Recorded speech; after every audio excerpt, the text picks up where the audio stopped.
ఓం శ్రీ మాత్రే నమః. అందరికీ నమస్కారం అండి. ధనుసు రాశి వారికి ఏప్రిల్ 18, 19, 20 తేదీల్లో వీరి యొక్క జాతక ఫలితాల ప్రకారం మీకు ఖచ్చితంగా జరిగేది ఇదే. ఈ రాశి వారు ఎక్కడున్నా సరే అర్జెంటుగా ఈ వీడియోని అయితే వినండి. 2 పెద్ద శుభవార్తలైతే మీరు వినబోతున్నారు. వీటిని వదిలితే మాత్రం మళ్ళీ మీరు జన్మలో దక్కించుకోలేరు. ఈ రాశి వారికి ఈ వీడియో మీ కంట పడింది అంటే గనుక ఈశ్వర్య అనుగ్రహం మీ నందు ఉంది కాబట్టి ఈ వీడియో మీ కంట పడిందని చెప్పుకోవచ్చు. వీడియోని ఎక్కడా కూడా స్కిప్ చేయకుండా చివరి వరకు చూసే ప్రయత్నం అయితే చేయండి. అప్పుడే మీకు పూర్తి వివరాలు అనేవి తెలుస్తాయి. ఇక ఆలస్యం చేయకుండా వీడియోలోకైతే వెళ్ళిపోదాం. అలాగే ఈ వీడియో చూసే ముందు ఓం నమ శివాయ అని కామెంట్ చేయండి. ఈ వీడియోకి ఒక చిన్న లైక్ ఇవ్వడం వల్ల మరికొంతమంది ఈ రాశి వారికి ఈ వీడియో చేరే అవకాశం ఎక్కువగా ఉంటుంది. అంతేకాకుండా మాకు కూడా కొంచెం మోటివేషనల్గా ఉంటుంది. ఇప్పుడు ఈ రాశి వారి గురించి మనం గతం గురించి మాట్లాడుకుంటే కూడా జరగబోయే దాని గురించి మాట్లాడుకుందాం.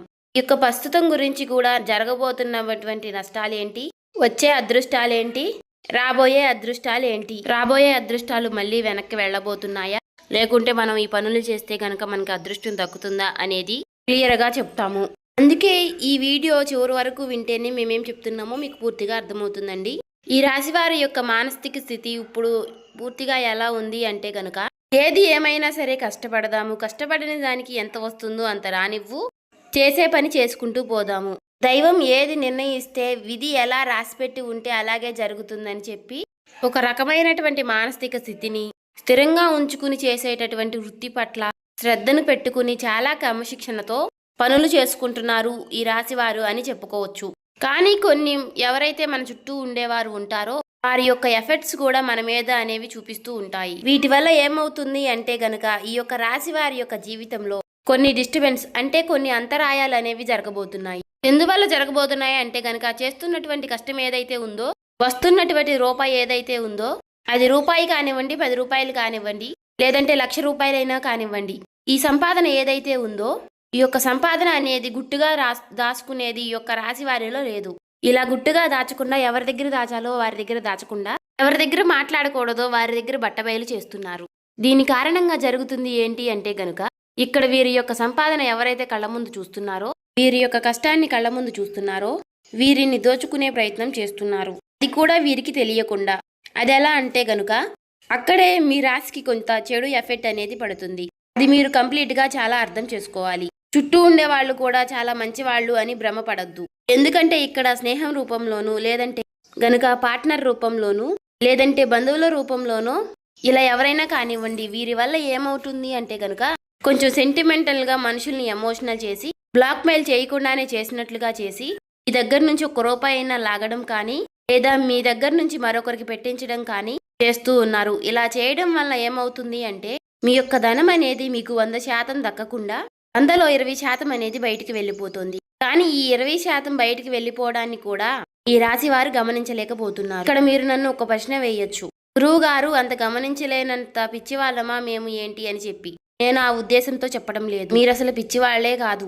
ఈ రాశి వారు చాలా తెలివైన వారు, డబ్బు మీద చాలా మంచి మనస్తత్వం కలిగిన వారు, చాలా మంచి మనసుతో కష్టపడే మనస్తత్వం కలిగిన వారు, ప్రతి రూపాయి కూడా దాచిపెట్టుకునే రకంగా కలిగిన వారు.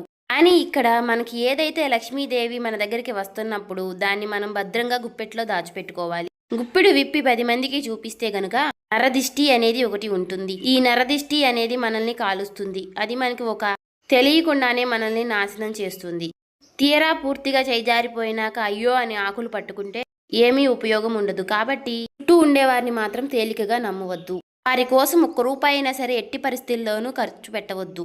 ఇది బంధువుల రూపంలో అయినా, స్నేహితుల రూపంలో అయినా, లేదంటే మీ దగ్గర పనిచేసేవారు ఎవరో ఒకరు ఉంటారు కదా, వారినైనా సరే మీరు నమ్మవద్దు. ఒక్క పాయింట్ కనుక మీరు గుర్తు ఉంచుకుంటే లైఫ్లో మీరు చాలా వరకు ఎదుగుతారు. ఇది మొదటి విషయం. ఇక రెండో విషయం ఏమిటి అంటే గనుక రాశి వారికి ఉన్నటువంటి చాలా మైనస్ పాయింట్ ఏమిటి అంటే అతి కోపం. ఈ యొక్క అతి కోపం వలన చాలా మంది శత్రువులు వీరికి జీవితంలో ఉంటున్నారు. వీరికి కోపం వచ్చినప్పుడు ఏంటి అంటే ఆ కోపాన్ని కంట్రోల్ చేసుకోవడం లేక మనం ఎక్కడున్నాము, మన చుట్టూ ఎవరున్నారు, మనకంటే పెద్దవాళ్ళు ఉన్నారా లేక మనకంటే చిన్నవాళ్ళు ఉన్నారా, మనం ఇప్పుడు ఏ సిచ్యువేషన్లో ఏ మాట మాట్లాడాలి అనేది కూడా గ్రహించకుండా కోపం అనేది బయటికి వ్యక్తపరిచేసి ఎదుటివారి మీద చాలా కోపంగా పెద్దగా అరుస్తూ ఉంటారు. ఈ విధంగా అరవడం వలన ఆ కాసేపు మీ కోపాన్ని బయట పెట్టి చూపించేసుకుంటూ ఉంటారు. దీని వలన మీరు చాలా వరకు కూడా మీరు అనుకున్నటువంటి మీ చుట్టూ ఉన్నటువంటి మీ మనుషులైనటువంటి వారిని మీరు దూరం చేసుకుంటూ ఉంటున్నారు. అనుకున్న వాళ్ళు ఎవరైతే ఉన్నారో వారు కూడా మీకు దూరం అయ్యే అవకాశాలు ఎక్కువగా ఉంటాయి. అలాగే మీరు ముఖ్యంగా వీరితో ఎంతవరకు కూడా మనం మంచిగా ఉండకూడదు. వీరిని ఎలాగైనా సరే సాధించాలి, వీరికి మనశ్శాంతి లేకుండా చేయాలి. ఎందుకంటే వీరు ఆ సమయంలో నన్ను అలా అన్నారు అని చెప్పి మీ మీద ఎక్కువగా శత్రుత్వాన్ని పెంచుకునేవారు కూడా ఉంటారు. అలా మేము శత్రువులమే మీ మీద కక్ష సాధించబోతున్నాము, ఏదేమైనా మేమేంటో మీకు చూపిస్తాము అని ఎవరు కూడా మనకి చెప్పరు. మొఖాన బోర్డు వేసుకుని తిరగరు, కానీ తిరిగి మిమ్మల్ని తిరిగి కోలుకోలేనటువంటి దెబ్బ కొడతారు. కాబట్టి ఎవరి మీద కూడా అంత కోపాన్ని ప్రదర్శించకండి. తన కోపమే తనకి శత్రువు అన్న పాయింట్ ఒకటి గుర్తు చేసుకోండి. కోపం వచ్చినప్పుడు ఆ కోపాన్ని కంట్రోల్ చేసుకోవడానికి ఓం నమః శివాయ అనే మంత్రాన్ని పఠిస్తూ ఉండండి. ఇక ఈ రాశి వారు చిన్నతనం నుంచి కూడా ఎన్నో కష్టాలు, బాధలు, సమస్యలతో చుట్టూ ఉన్నటువంటి పరిస్థితులు ఏవి కూడా వీరికి అనుకూలించలేదు. నా అనుకున్న వారే వీరిని స్వార్థం కోసం వాడుకుని వీరిని అనేక రకాలుగా కష్టాలకు గురిచేసి, ఎన్నో రకాలైనటువంటి మానసికమైనటువంటి వేదలకు గురిచేసి, వీరిని ఒక ఎమోషనల్గా టార్చర్ చేసి, వీరి యొక్క కష్టాన్ని వీరిని డబ్బు రూపంలో వాడుకున్న వారే వీరికి ఎక్కువగా ఉంటారు. దీని కారణం ఏం జరుగుతుంది అంటే గనుక ప్రేమకు వీరు దూరం అవుతారు. వీరికి తల్లిదండ్రుల ప్రేమ అంతగా దొరకదు, తోడుబుట్టువుల ప్రేమ అంతగా దొరకదు. ఇప్పటికీ కూడా ఇక బయట స్నేహితులతో ఎక్కువ అటాచ్మెంట్గా ఉండటం, స్నేహితులతోటి ఎక్కువగా పరిచయాలు పెంచుకోవడం, మంచి అయినా చెడు అయినా సరే ఎక్కువగా చెడు ఆకర్షిస్తుంది అని అంటారు. అలా చెడు ఆకర్షించి కొంతమంది వారి లైఫ్లు స్పాయిల్ చేసుకున్న వారు కూడా రాశి వారిలో ఎక్కువగా ఉన్నారు. ఎందుకు ఈ మాట చెబుతున్నాను అంటే కనుక ఏది ఏమైనా సరే మనం ఎప్పుడూ కూడా ప్లస్ పాయింట్లే చెప్పుకోకూడదు, అప్పుడప్పుడు మైనస్ పాయింట్లు కూడా చెప్పుకోవాలి. ఎవరైనా సరే బయట వాళ్ళు మనల్ని పొగుడుతూ ఉంటారు, అంతే గనక మనల్ని మనవారైతేనే తిడతారు, ఒక మాట అనగలుగుతారు. ఎందుకు అంటే చిన్నతనం నుంచి కూడా మన అమ్మా నాన్న మనల్ని తిట్టి కొట్టే పెంచుతారు. ఎందుకంటే మీరు మంచి ఏంటో చెడేంటో తెలుసుకోవాలి, అప్పుడు దారి వైపు అడుగు పెట్టకూడదు అన్న ఉద్దేశంతో. అలాగే ఇప్పుడు ఈశ్వరుడు కూడా నా చేత పలికించారు అంటే దాని అర్థం మీరు మంచిని గ్రహించాలి అని. ఇక్కడ ఇప్పుడు మీరు తెలుసుకోవాల్సింది కూడా చెడు అనేది అంతే చాలా తొందరగా ఆకర్షిస్తుంది, చాలా ఆలస్యంగా అర్థమవుతుంది. మీ యొక్క చెడు స్నేహాలు ఏంటి అంటే కనుక చాలా త్వరగా అట్రాక్ట్ చేసుకుని మిమ్మల్ని కూడా చెడు మార్గంలో నడిపించే ప్రయత్నం చేస్తాయి. కాబట్టి ఈ మనసుకి ఇది తప్పు అని తెలిసినప్పుడు ఆ తప్పు మీరు చేయకుండా ఉంటేనే మంచిది. చాలా కష్టపడుతున్నారు, మన వాళ్ళు ఎవరో పరాయి వారు ఎవరో కూడా తెలుసుకున్నారు, ఎవరి వల్ల నష్టం జరిగింది, మనం ఎదుగుతున్నాము అంటే మనల్ని చూసి ఎవరు అయితే ఏడుస్తున్నారు అని కూడా తెలుసుకున్నారు. మరి అలాంటప్పుడు మన కష్టాన్ని మనం ఎందుకు దూరం చేసుకోవడం? ఏదైనా కానీ ఒక దుర్వ్యసనానికి అలవాటైనప్పుడు ఆ దుర్వ్యసనం వల్ల తర్వాత మనం ఎంత మూల్యం అనేది చెల్లించవలసి వస్తుంది అనేది కూడా మీరు ఒక్కసారి ఆలోచించుకోవాలి. కుటుంబ విషయానికి వస్తే ఈ రాశి వారి కుటుంబంలో చాలా స్ట్రిక్ట్ గా ఉంటారు. అంటే ఏదేమైనా కూడా బయట వాళ్ళతో ఏ విధంగా అయితే ఉంటున్నారో కుటుంబంతో కూడా అదే విధంగా ఉంటారు. ఎప్పుడూ కూడా కరెక్ట్ అనిపించుకోదు. మన కుటుంబంతో మనం ప్రేమగా ఉండాలి. మనకి మంచి జరిగినా చెడు జరిగినా మనతో పాటు తోడుగా ఉండేది మన కుటుంబమే. అటువంటప్పుడు కుటుంబం అనేది మనకి ఎప్పుడూ కూడా ఒక వెన్నుముక లాంటిది. అటువంటప్పుడు బయట ఉండే కోపాలు, బయట ఉండే ఆవేశాలు, బయటపడిన బాధలు, ఉద్యోగాల్లో ఉండే స్ట్రెస్లు, వ్యాపారాల్లో ఉండే నష్టాలు, వారి మీద కోపాలు అన్నీ తెచ్చి కుటుంబం మీద రుద్దకూడదు. ముఖ్యంగా మగవాళ్ళకి ఈ విషయం చెప్పాలి. ఎందుకు అంటే గనుక చాలా మందిని ఈ యొక్క రాశి వారిని గమనించినట్లయితే గనుక ఎక్కువగా పదే పదే అరుస్తూ ఉంటారు, ఇంట్లో ఎక్కువగా కోప్పడుతూ ఉంటారు, చిన్నపిల్లల మీద కూడా అరుస్తూ ఉంటారు. ఎందుకంటే వారి స్ట్రెస్ అనేది ఎక్కువగా మైండ్లో ఉంటుంది. కానీ ఆ స్ట్రెస్ని మీరు కంట్రోల్ చేసుకుంటే గనుక మీకు తిరుగు ఉండదు. మానసిక స్థితి అనేది భగవంతుడు మనకి ఇచ్చారు. కాస్త నిదానంగా ఉండడం, కాస్తంత ఓర్పుగా ఉండడం. ఒకరిని అనేటప్పుడు మనం ఎవరిని అంటున్నాము, ఎందుకు అంటున్నాము, మనం అనడానికి వారు చేసినటువంటి తప్పు ఏమిటి, మనం ఈ మాట అంటే వారు ఎంత బాధపడతారు అని విషయాన్ని కూడా ఆలోచించుకుని అనాలి. అలా ఆలోచించగలిగే శక్తి అనేది మీకు రావాలి. ఎందుకంటే ఋషభం అంటే ఏంటి? ఎద్దు ఎన్ని కష్టాలు పడుతుందో, ఎన్ని బాధలు పడుతుందో, ఎన్ని సమస్యలు పడుతుందో అన్నీ మీరు చూసే వచ్చారు. ఎన్నో పనులకు వెళ్ళారు, ఎంతమందో మనుషుల్ని చూశారు, మంచి చూశారు, చెడు చూశారు. కానీ మీరు చాలా కఠినమైనటువంటి మానసిక స్థితిలో పెరిగినవారు. అలాగే మీకు ఏదైనా సరే తట్టుకునేటటువంటి గుండె ఉంటుంది.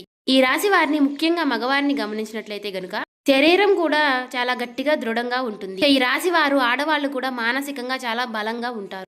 కానీ కాబట్టి మీకులాగానే అందరూ ఉంటారు అనుకుంటే మాత్రం తప్పవుతుంది. ఒక మాట ఎదుటి వారిని మనం వెంటనే హర్ట్ చేసేటట్టుగా, వారిని నొప్పించేటట్టుగా, అంటే వారి కళ్ళల్లో నీళ్ళు వచ్చేసేలాగా అలా ఎప్పుడు కూడా మాట్లాడకూడదు, చేయకూడదు.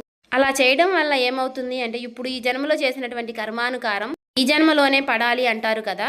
కర్మ ఫలితం అనేది ఈ జన్మలోనే అనుభవించే విధంగా ఉంటుంది. కాబట్టి ఎదుటి వారిని ఎప్పుడూ కూడా మానసికంగా కానీ శారీరకంగా కానీ నొప్పించకండి. ఈ విషయాన్ని అయితే తెలుసుకోండి. ఇక ఈ రాశి వారిని ఎందుకు అర్జెంటుగా ఈ వీడియో చూడమన్నా, అసలు 2 పెద్ద శుభవార్తలు ఏమిటి అనే విషయం, రేపటి రోజున మీకు వచ్చేటటువంటి మొట్టమొదటి శుభవార్త ఏమిటి అంటే వీరి యొక్క లైఫ్ పార్ట్నర్ వల్ల మీకు పెద్ద లాభం చేకూరుతుంది. మొదటి నుంచి కూడా మీకు మేము చెబుతున్న వార్తే. ఈ రాశి వారికి వీడియోస్ కనుక ముందు నుంచి మీరు చూస్తున్నట్లయితే ఈ రాశి వారికి లైఫ్ పార్ట్నర్ వల్ల చాలా అదృష్టం అనేది పడుతుంది. ముఖ్యంగా ఈ రాశి వారి యొక్క లైఫ్ పార్ట్నర్లు చాలా కష్టజీవులు, చాలా శ్రమజీవులు. వీరు ఎంత కష్టపడతారో వీరి యొక్క ప్రతి కష్టాన్ని వారు అర్థం చేసుకునే విధంగా ఉంటారు. అలాగే ఇందాక నేను చెప్పినట్లుగా వీరి గుండె చాలా బలమైనది, గట్టిది అని చెప్పి మనసు కూడా చాలా కష్టాలను ఎదుర్కొని నిలిచింది. అలా ఉంది కాబట్టి ఈ రాశి వారికి చాలా మొరటి స్వభావం ఉంటుంది. కానీ అవతలి వారిది చాలా సున్నితమైనటువంటి మనస్తత్వం. వీరిద్దరూ కూడా అప్పుడప్పుడు కాకుండా చాలా తరచుగా, అంటే భార్యాభర్తలు ఎక్కువగా గొడవలు పడుతూ ఉంటారు. అలాగే ఈ యొక్క రాశి వారికి వీరు చేసేటటువంటి పనుల వల్ల కానివ్వండి, లేదా మీ యొక్క లైఫ్ పార్ట్నర్ వల్ల పుట్టినింటి వైపు నుంచి కానివ్వండి, ఏదేమైనా సరే వీరికి లాభం అనేది వస్తుంది. ఇది మాత్రం 100% లాభం. సమాజంలో గౌరవం అనేది పెరుగుతుంది. డబ్బు పరంగా కూడా చాలా వరకు లాభాలు అనేవి కలిసి వస్తాయి. ఇది 100% జరుగుతుంది, రాసి పెట్టుకోండి. ఈ మొదటి శుభవార్త. ఇక రెండో శుభవార్త ఏమిటి అంటే గనుక, రాశి వారికి చేస్తున్నటువంటి వృత్తి ఏదైతే ఉందో ఆ వృత్తి నందు గతంలో చేసినటువంటి చాలా మోసాలను అధిగమించి ఆ మోసం ఏ విధంగా జరిగిందో తెలుసుకొని వాళ్ళకి కాస్తంత దూరంగా ఉండడం వలన ప్రతి రూపాయి మీద జాగ్రత్త అనేది తెలుసుకోగలిగితే మీరు చేసే పని నందు చాలా వరకు కూడా ధనం లాభవుతుంది అని చెప్పుకోవచ్చు. అంటే వీరికి ఇప్పుడు లక్ష్మీ కటాక్షం అనేది పుష్కలంగా ఉంది.